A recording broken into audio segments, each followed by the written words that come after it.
नमस्कार, capital TV का खास शो राहुल का अग्निपथ देख रहे हैं आप। मैं हूं आपके साथ राधिका राज।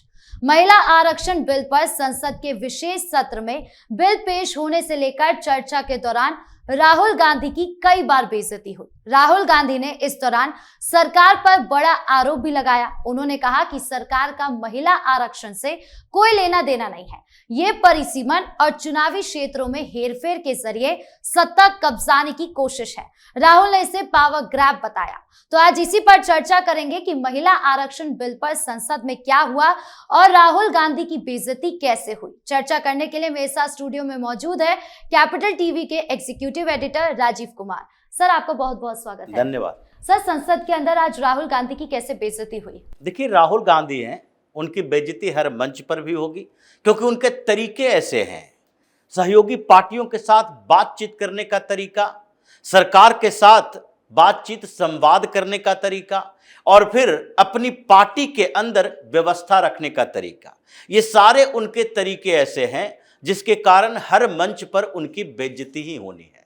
अगर संसद में महिला आरक्षण विधेयक पेश किया जाना है और पेश किए जाने के लिए लोकसभा को चुना गया तो राहुल गांधी को पहले इसमें टांग अड़ाने की जरूरत नहीं थी। उन्होंने सोचा नहीं, पेश ही होने नहीं देंगे, ये पेश होने से पहले ही अमित शाह को एक बड़ा झटका देंगे। आपको क्या जरूरत थी इस बात के लिए कि चर्चा से पहले आप बिल को पेश होने के लिए वोटिंग करवाना पड़े? वोटिंग करवाने की जरूरत क्यों पड़ी? अगर आप इसमें सहमति दिखाते, चलो बिल पेश होगा, चर्चाएं होगी और चर्चा के बाद यह निर्धारित होता है कि कौन सी पार्टी के कौन से सांसद बिल के समर्थन में हैं या बिल के विरोध में हैं। अगर चर्चा के दौरान कुछ पार्टियों ने अलग अलग मुद्दे पर विरोध भी किया तो यह पता चलता है कि ओवरऑल वोटिंग में उसका रुख क्या रहने वाला है। लेकिन आप किसी बिल को इस आधार पर कि आपको यह पसंद नहीं आ रहा, पेश होने से पहले उसको रोकने की कोशिश करोगे। तो उन्होंने कहा नहीं नहीं, वोटिंग होना चाहिए, पेश कैसे ऐसे हो जाएगा, तो इसलिए वोटिंग हो गई। पहली बेइज्जती वहीं पर हुई कि पेश होने के लिए यानी कि बिल को इंट्रोड्यूस करने के लिए वोटिंग करवानी पड़ी। तो वोटिंग में इनके 126 सांसद यानी पूरे विपक्षी पार्टियों के 99 तो राहुल गांधी के ही हैं। तो और विपक्ष में कौन सी पार्टियां थी जिनके सांसदों ने इनके पक्ष में वोट दिया? यानी कि साउथ इंडिया के कुछ पार्टियां, डीएमके और उसमें भी कम्युनिस्ट पार्टियां, क्योंकि एआईएडीएमके वो सरकार के साथ खड़ी है। आंध्र प्रदेश में टीडीपी सरकार के साथ खड़ी है, वाईएसआरसीपी सरकार के साथ खड़ी है। तो साउथ इंडिया में भी जो 5 स्टेट्स हैं उसमें कम्युनिस्ट पार्टी की जहां सरकार, केरल में अभी चुनाव हुआ है, हो सकता है वो भी सरकार चली जाए। दूसरे डीएमके की सरकार यानी कि डीएमके तमिलनाडु में भी चुनाव का मुद्दा चल रहा है और उसमें डीएमके को लग रहा है कि नहीं, इसे हम विरोध प्रदर्शन के आधार पर लोगों के सेंटिमेंट के साथ जोड़े क्योंकि वो चुनाव हार रही है। तो लग रहा है कि नहीं नहीं, इसे एक मुद्दा बना दो, थोड़े बहुत प्रोटेस्ट करो कि नहीं नहीं, साउथ इंडिया के साथ डिस्क्रिमिनेशन हो रहा है। और डिस्क्रिमिनेशन कौन कर रहा है? ये भारतीय जनता पार्टी वाले कर रहे हैं, जिसकी सहयोगी पार्टी यहां एआईएडीएमके है। तो ये पूरा जो मामला था, इन लोगों ने थोड़ा सपोर्ट किया। 126 सांसद, आपके पास 250 सांसद हैं, 240 से ज्यादा विपक्ष में बैठे हुए हैं, कुछ न्यूट्रल पार्टियां भी है, लेकिन आपके समर्थन में कितने आए? आपके सांसद और 2-3 साउथ इंडियन पार्टियों के सांसद, ये 2-3 पार्टियां जो है उसके लोगों ने समर्थन दिया। अब पहली बार जबकि इंट्रोड्यूस करने के लिए वोटिंग हुई उसमें ही हार गए, तो एक तरफ से तो देखा जाए कि पहले जंग जो लड़ने के पहले सरेंडर करना होता है, वही आपकी बेइज्जती हुई कि सरेंडर कर दिया। अब जब वोटिंग होगी, कल 4 बजे वोटिंग होगी, तो उस समय आप कैसे उम्मीद कर सकते हो कि जब इंट्रोड्यूस करने के लिए हमारे पक्ष में समर्थन में वोट नहीं पड़ा, तो फिर ये वोटिंग होगी जब, तो आपके समर्थन में कितने वोट पड़ जाएंगे? क्या आप इस विधेयक को गिरा देंगे? नहीं गिरा पाएंगे। उसके बाद संसद में चर्चा की शुरुआत, ये जो बार बार कह रहे हैं, जिस तरीके से विपक्ष की पार्टियां अपने अपने एजेंडे पर चलती रही, क्योंकि एक दिन पहले ही राहुल गांधी ने इंडी अलायंस के सहयोगी पार्टियों की मीटिंग बुलाई थी और उस मीटिंग में टीएमसी वाले भी पहुंचे थे। टीएमसी अभी ममता बनर्जी की पार्टी चुनाव में व्यस्त है, लेकिन उनको लगता है कि 1-2-4 ऐसे सांसद हैं राज्यसभा में जिनको चुनाव से कोई लेना देना नहीं है। पिछले बार डेलीगेशन भी आया था तो इन्हीं लोगों को भेजा था, डेरेक ओब्रायन, सागरिका घोष, मेनका गुरुस्वामी, ये सब अभी सांसद बनी है, तो कोई पत्रकार है, कोई वकील है, ये सारे लोग जिसको ग्राउंड में कोई पहचानता तक नहीं, जो चुनाव में कुछ नहीं कर सकते, केवल मीडिया प्रोपेगेंडा करने के लिए चेहरा बनाकर लोगों के सामने पेश किया जाता है। और ममता बनर्जी ने सागरिका घोष को भेज दिया था। अब सागरिका घोष यहां मीटिंग में थी, सीधे राहुल गांधी से कह दी कि नहीं, हमारे सांसद तो नहीं आएंगे दिल्ली सारे के सारे, कि मोदी सरकार को इस बिल को पेश करने से रोकना है, इस आधार पर हम अपने चुनाव को छोड़कर वहां से सांसदों को दिल्ली बुला लें। तो उस पर राहुल गांधी भड़क गए। बेइज्जती पहले उनकी इंडी अलायंस की मीटिंग में ही हुई थी। संजय राउत अपना पैतरा चलते रहे और उधर से सुप्रिया सुले चुपचाप सुनती रही, 2 लाइन बोलकर निकल गई बाहर कि हमको जो करना होगा जब वो विधेयक पेश होगा उसके बाद बताएंगे। अब जो महिला सांसद है खुद, और जिनको इस पूरे डिलिमिटेशन के प्रोसेस से भी कोई प्रॉब्लम नहीं है, तो फिर आपके साथ क्यों खड़ी रहेगी? तो इसलिए इंडी अलायंस के मीटिंग से जो इनकी बेइज्जती की शुरुआत हुई, संसद में बिल इंट्रोड्यूस करने से हुआ, और उसके बाद जैसे ही चर्चा की शुरुआत, और उस समय केसी वेणुगोपाल को मौका मिला बोलने का, बगल में बैठे रहते हैं दोनों, जैसे ही मौका मिला किसी ने चुटकी ली कि देख लीजिए भाई माइक चल रहा है या बंद है, जिसके कारण आपकी आवाज हमारे तक पहुंचे ना पहुंचे। अब राहुल गांधी तो बगल में बैठे थे, इशारा करना शुरू कर दिया। ओम बिरला तो खुन्नस खाए हुए हैं, नो कॉन्फिडेंस मोशन लेकर आए थे। अब नो कॉन्फिडेंस मोशन का भुक्तभोगी बनो।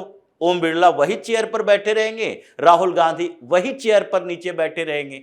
तो इसलिए उन्होंने भी कहा कि नहीं, माइक तो सिर्फ राहुल गांधी का बंद होता है, इनका बंद होता है, इनका बंद नहीं होता है। इस पर भी उनकी बेइज्जती हुई। उसके बाद आगे जब ये शुरुआत हुई, जो बात कर रहे थे कि नहीं सरकार पावर ग्रैब करना चाहती है, ये किस आधार पर?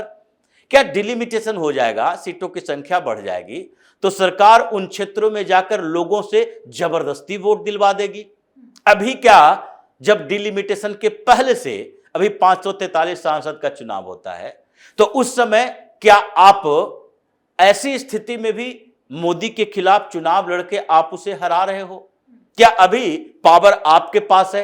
अगर आपके पास पावर होता तो कहा जाता कि नहीं नहीं सरकार हमारी है, तो हमसे सरकार छीनने की कोशिश की जा रही है। सरकार तो इन्हीं के पास है, समर्थन तो जनता का इन्हीं के पास है। सीटों की संख्या 543 रहे, 850 हो जाए या बाद में 1000 हो जाए, जनता तो उसे चुनेगी जो उनके भावनाओं के साथ देश को आगे बढ़ाने की कोशिश करेगा उनकी नजर में। तो राहुल गांधी वहां पर भी जो पावर ग्रैबिंग की बात कर रहे थे, इन्हीं के पार्टी के सारे नेता जो आसपास में बैठे हुए थे वो भी इग्नोर करना शुरू कर दिया। और विपक्ष की पार्टियां जिसको ये अपना शुभचिंतक बनाए हुए हैं, डिलिमिटेशन से समस्या किन पार्टियों को होगी? जो इनके साथ बगल में बैठे हैं लेकिन सब अपने एजेंडे पर चल रहे हैं। अखिलेश यादव का एजेंडा एक ही है, मुस्लिम अपीजमेंट की पॉलिटिक्स करना, तो ये मुसलमानों का मुद्दा उठाएंगे। उनको क्या समस्या हो सकती है कि उत्तर प्रदेश में अभी जो लोकसभा की 80 सीटें हैं बढ़कर 120 हो जाए? उनको तो और अच्छा रहेगा। 120 सांसद अगर उत्तर प्रदेश से रहेंगे, हमारे लिए संभावना है कि हम 50, 60, 55, 70 तक जीत सकते हैं, 100 भी जीत सकते हैं। अभी जिस तरह से 80 में से 37 जीत कर आए, तो संभावना तो कभी की रहती है। तो उनको तो दिक्कत होगी नहीं कि तमिलनाडु में राजनीति करने जाना है, केरल में राजनीति करने जाना है, ये कांग्रेस को जाना है, ये अखिलेश यादव को नहीं जाना। अखिलेश यादव यूपी में ही रहेंगे।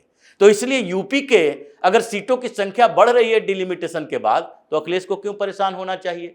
इसलिए वो भी ये इनके पावर ग्रैबिंग मोड से अलग ही थे। उनके पार्टी के बात राहुल गांधी की हो, अखिलेश यादव की हो या कोई भी विपक्ष हो, बार बार एक ही बात कह रहा है कि आप पहले जनगणना कराइए, उसके बाद आप बिल लेकर आइए, हमें कोई दिक्कत नहीं। देखिए, डिलिमिटेशन की बात है, जनगणना की बात इसलिए लोग नहीं कर रहे कि जनगणना के बाद ये आसानी से इसे मान जाएंगे। ये इसलिए कर रहे हैं कि जनगणना का परिणाम आते आते 2027 के बाद लग जाएगा, फिर डिलिमिटेशन होगा तो 2029 के चुनाव में इसे इंप्लीमेंट नहीं किया जाएगा। 2034 का चुनाव का इंतजार करना पड़ेगा इंप्लीमेंट करने के लिए। इसलिए ये किसी तरीके से ये जो अभी सरकार चल रही है उसमें 2029 के चुनाव तक इसे टालना चाहते हैं। इसलिए विपक्ष की पार्टियां ये मांग कर रही है कि पॉपुलेशन के आधार पर इंडेक्स जो अभी बनेगा और जनगणना की रिपोर्ट आएगी, उसमें जितने ग्रोथ होंगे, क्या उन लोकसभा क्षेत्रों में डिसबैलेंस हो जाएगा? अगर 2011 की जनगणना के अनुसार डिलिमिटेशन हो जाता है, 2027 में फिर जनगणना की रिपोर्ट आती है, तो क्या उन क्षेत्रों के लोग वोटिंग राइट से अपने आप को अलग कर लेंगे या उनसे छीन लिया जाएगा? वही लोग रहेंगे, वहां कहीं डेमोग्राफी रहेगा। ऐसा नहीं है कि नई रिपोर्ट आने के बाद आपके पास आंकड़े बढ़ जाएंगे, नई रिपोर्ट आने के बाद आपके वोटर लिस्ट के नाम बढ़ जाएंगे। अगर डिलिमिटेशन नहीं हो रहा है या फिर जनगणना नहीं हो रही है, तो क्या वोटर लिस्ट में नाम हर बार नहीं जुड़ रहे? जनगणना की रिपोर्ट आने तक क्या वोटर लिस्ट में वही 2011 के बाद नाम बनना बंद हो गया? वोट तो वही लोग देते हैं जो कि अभी 18 साल से ऊपर के हैं, और हर साल वोटर लिस्ट में सुधार होता है। हर चुनाव के समय सुधार होता है, कुछ नाम जोड़े जाते हैं, कुछ घटाए जाते हैं। तो वो तो तत्काल जनगणना जो है, जितने लोग हैं उसी के अनुसार जोड़ा घटाया जाता है।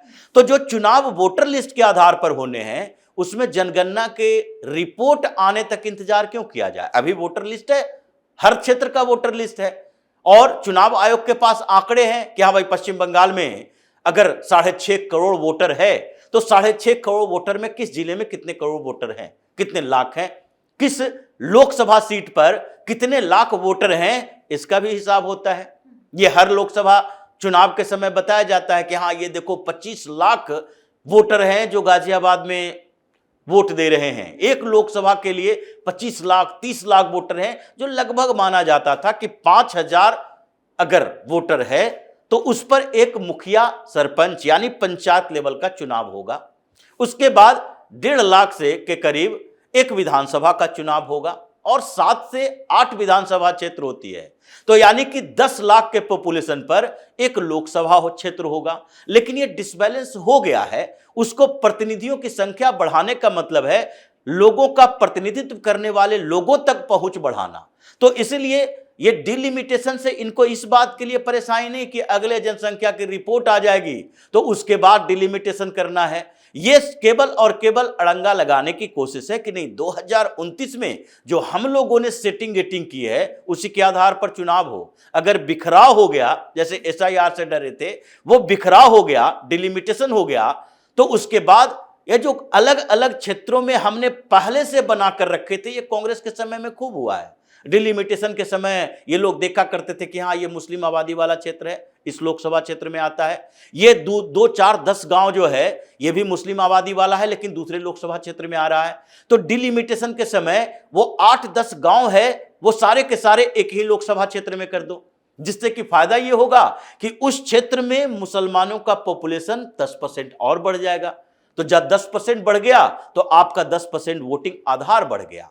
ये जो डिलिमिटेशन होता है उसमें देखा जाता है कौन से विधानसभा क्षेत्र किस लोकसभा क्षेत्र के अंतर्गत आना चाहिए। और अगर ये तोड़फोड़ हो गया, यानी कि पहले तो सीटों की संख्या बढ़ने का मतलब है कि रेशियो बढ़ जाएगा। 2 लोकसभा क्षेत्र में है तो 3 लोकसभा क्षेत्र बनाना पड़ेगा, और उसमें जो मुस्लिम आबादी वाले क्षेत्र हैं उसको एक ही जगह नहीं रखने के बजाय अलग अलग क्षेत्रों में डिवाइड किया जाएगा। तो इनकी समस्या यही है कि 2029 में फिर हम वही पॉलिटिक्स नहीं कर सकते जो पहले से करते रहे हैं। इसलिए राहुल गांधी ये नए नए शब्दों का इस्तेमाल करते हैं कि नहीं, एक शब्द गढ़ो और उसके बाद लोगों तक पहुंचाने की कोशिश करो। देखो, सत्ता हथिया रहे हैं, ये पावर ग्रैब कर रहे हैं। सत्ता हथियाया जाता है, ये डेमोक्रेसी है। सत्ता हथिया नहीं रहे, प्रधानमंत्री मोदी को सत्ता लोग दे रहे हैं, यानी कि सत्ता दी जाती है, ये लोग देते हैं सत्ता। और इसलिए सत्ता हथियाने का सवाल अगर होता तो पूरा इकोसिस्टम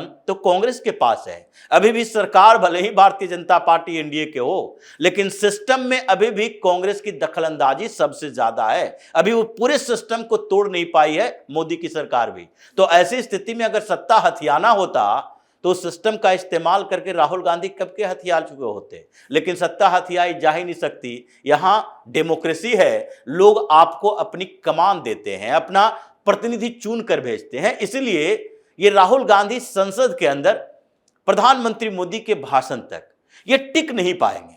और इन नहीं टिक पाए, इसका कारण भी यही रहा कि जैसे ही कुछ सवाल उठ रहे थे, विपक्ष के अंदर मूड चेंज हो रहा था कि नहीं, ये मामला सही है, वुमेन रिजर्वेशन बिल को हम डिलिमिटेशन से जोड़ेंगे भी तो क्या महिलाओं के अधिकारों के लिए जो ये बिल आ रहा है उसका प्रतिनिधित्व बढ़ रहा है, उससे इसकी तुलना की जा सकती है? अगर महिला प्रतिनिधि ज्यादा होंगे तो उसका डिलिमिटेशन से क्या लेना देना है? तो इसलिए ये वुमेन सेंट्रिक मुद्दे को ये पूरी तरीके से भटकाने की कोशिश जो इन लोगों ने की है, उस नैरेटिव को तोड़ दिया भारतीय जनता पार्टी के जो वक्ता धीरे धीरे आए और उसके बाद प्रधानमंत्री मोदी ने उसके ऊपर बुलडोजर चला दिया। तो इसलिए ये लोग कह रहे हैं कि नहीं नहीं, ये बुलडोज करना है, डिलिमिटेशन है, बुलडोज कर रहे हैं, पूरे व्यवस्था को तोड़फोड़ कर रहे हैं। तो संविधान की किताब लेकर तो राहुल गांधी चलते थे लहराते हुए, लेकिन संविधान बदलने की बात यानी संशोधन की बात, और वो भी बड़े संशोधन की बात आई तो प्रधानमंत्री मोदी आ गया है कि लो तुम जो किताब लेकर चलते थे अब दूसरे प्रिंट करवाओ, क्योंकि अमेंडमेंट आने के बाद 131वें अमेंडमेंट के बाद वो किताब जो पुरानी तुम लेकर चलते थे उसमें 8 धाराएं चेंज हो जाएगी, नए प्रिंट लेना पड़ेगा और अगली बार लाल किताब के बदले हरा ब्लू कोई किताब लेकर आना, लाल किताब लेकर नहीं आना। इसलिए राहुल गांधी बेइज्जत होने के लायक हैं और तभी मीटिंग से लेकर संसद तक लगातार बेइज्जती होते रहे। जी, इस मुद्दे पर जानकारी देने के लिए आपका बहुत बहुत धन्यवाद। तो कुल मिलाकर स्पीकर ओम बिरला का तंज और राहुल गांधी का पावर ग्रैब वाला आरोप, दोनों ही बातें संसद सत्र का मुख्य आकर्षण बनी रही। तो इस खास शो में इतना ही। आपके इस पूरे मामले को लेकर क्या राय है कमेंट बॉक्स में जरूर बताएं। वीडियो को लाइक करें, शेयर करें और चैनल को सब्सक्राइब करना ना भूलें। धन्यवाद।